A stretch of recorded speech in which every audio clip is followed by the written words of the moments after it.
I was like, guys, we're not doing Live Aid because like I'm not match fit, and it would have been in the way that it made a lot of people's careers, it would have ended out. So it's like, no, I'm not going. So welcome to Smooth. Thank you. And it's good to see you back. And by the way, with a new album as well, SE18. SE18, that's the area, the postcode from where you're from, is it? Yeah, well, it's where I grew up. I actually come from SE9, Eltham, but when I was about 14, I moved to Woolwich. So SE18 was where I sort of spent my most interesting teenage years. Yeah. What can we expect from this album going?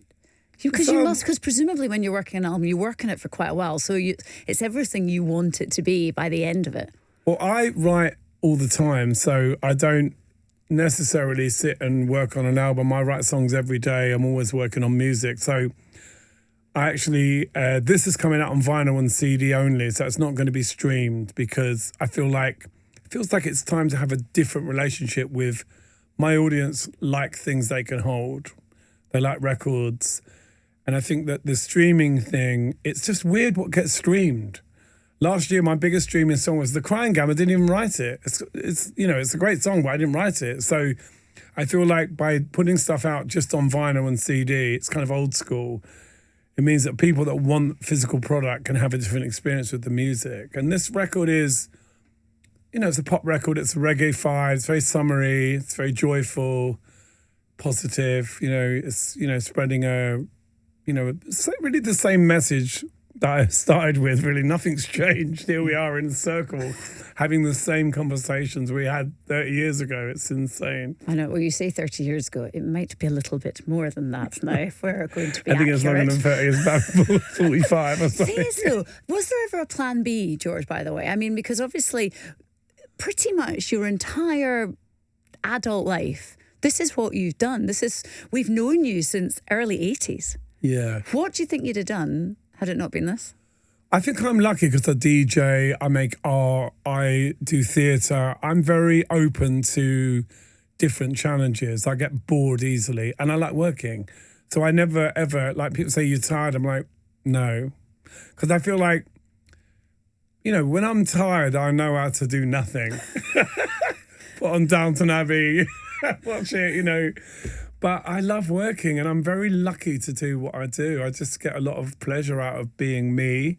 I think when I was younger, I walked around with a lot more anxiety. Yesterday I went to the theatre and I had to go to this party and I had to walk down Oxford Street in full regalia. And it was so funny. Because most people are like... You stand out quite a bit when you walk down the street. Most people are like, just ignore you. But then you get people going, oh, you boy George. And it was like taking photos of people in the street and... You know what I mean? It's just getting over yourself is really a good thing to do, because it's funny people go to all this trouble to be famous and then they hide. And I think a lot of that is your own anxiety about not looking perfect. If you're out shopping, you got your sweats on, you don't want, now I just have a really open policy to everyone. I never say no to a photo unless I'm on the loo. I'll say, no, maybe not now, but I'm always friendly to everyone. I'm just not rude anymore. I really hope no one has asked for your autograph or a photo while you're on the loo. Once on a train in Japan, someone came in the loo and I was like, maybe not.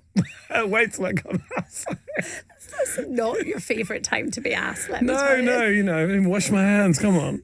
I love the fact as well that you said that you're always like writing all the time. Do you carry around a little notebook or something if you think of an idea? Do you know what? This morning when I was doing my makeup, I kept going, oh, that's a good line. Because, Christine, who does my makeup, is kind of a genius because she just comes up with crackers all the time.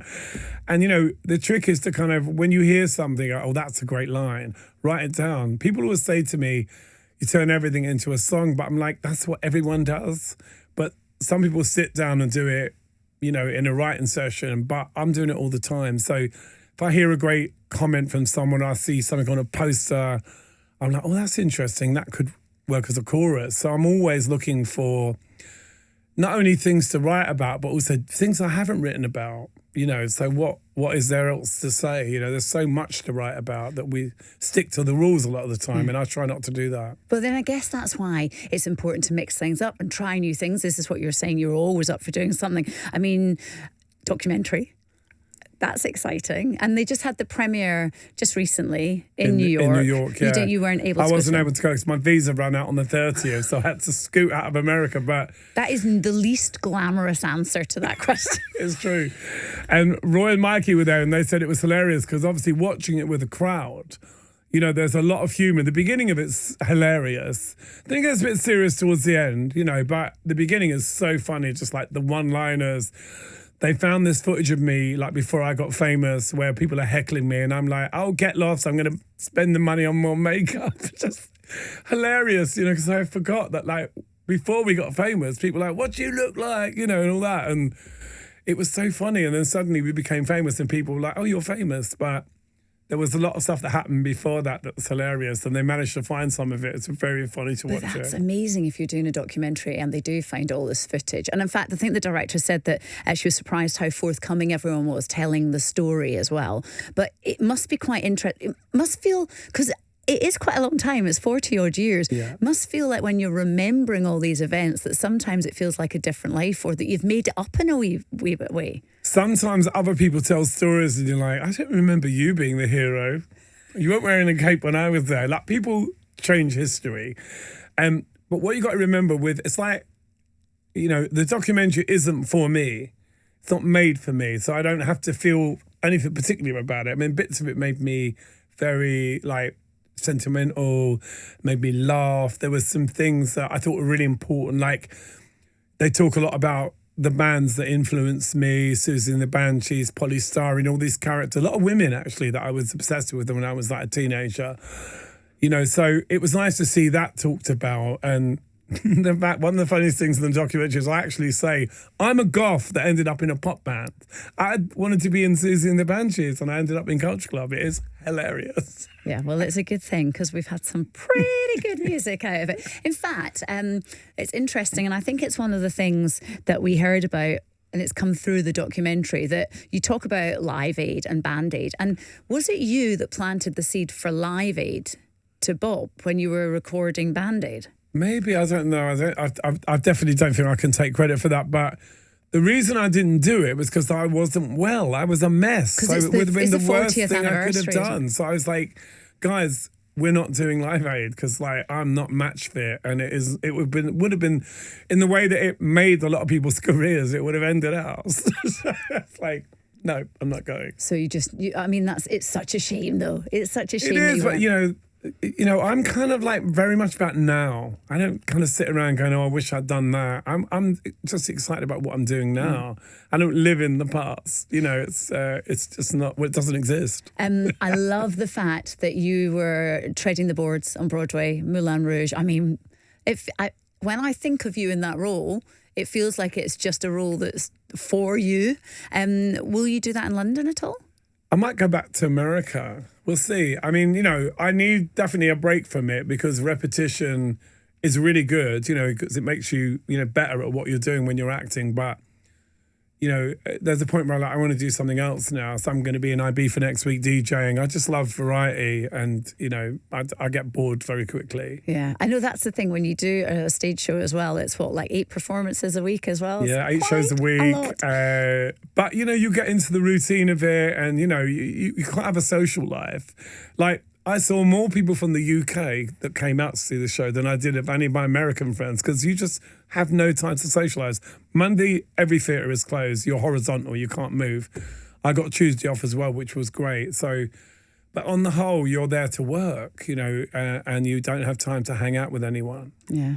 I mean, there's some great shows and great stars in them as well. So it's quite a nice environment to be in. I went to see Nicole Scherzinger in Sunset Boulevard. That was great because it was just before I went back into Moulin Rouge. That gave me a real shot in the arm. I was like, wow, she was amazing. She was good. Okay, up your game. Yeah, she was. I saw her a couple of times in London doing. I found it mesmerising, the whole thing. Yeah, I loved it. It was so good. Yeah, so really, good. really good. I also want to talk about this summer. You're doing a couple of festivals, aren't you? Yeah, we're going to be playing in Blackheath, which is kind of, you know, where I come from, but the posh bit of where I come from. The bus used to go through Blackheath, and that's where you dreamed of having a house. You know, it's like Blackheath. So my art teacher lived. So we're doing a big show in Blackheath. So that's like a coming home show in a way. Yeah. Do you still love performing? I mean, is it something that as a musician, as a singer, that will always be like the highlight, the pinnacle? I love it more than I ever did. I did 2 shows at the weekend, one in Germany, one in Denmark. And, we haven't been to Germany in like 20 years. So, we weren't expecting a big crowd, but it was just so beautiful. And it was like, sometimes if you're prepared for it not to be massive and then you get a surprise, because sometimes people turn up on the night. It was fantastic. I mean, and also I'm better at it now. I'm not insecure. I don't I know what to do.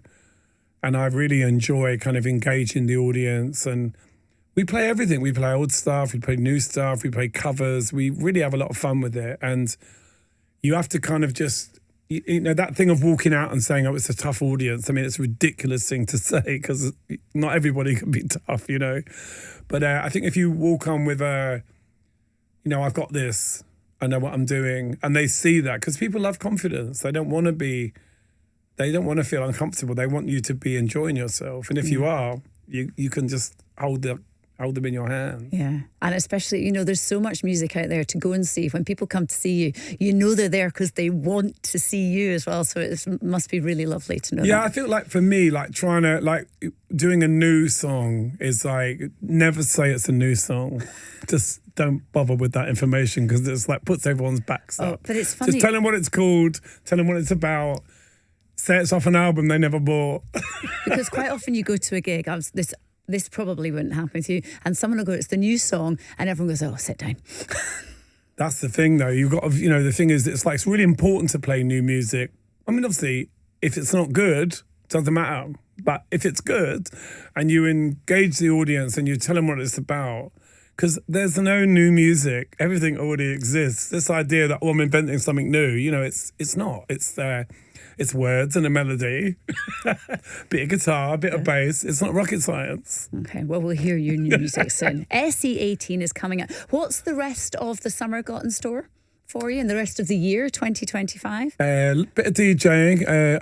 I've gone back to kind of doing some of my DJ sets, which I've loved. Being in Ibiza is amazing. And it's also quite a young crowd. So it's great to kind of bring things. I get away with a lot because of who I am, so I can play things that cool DJs wouldn't play, like Britney. I can remix Britney and put it in my set, and if you were a cool DJ, you would never play Britney, but the crowd love it.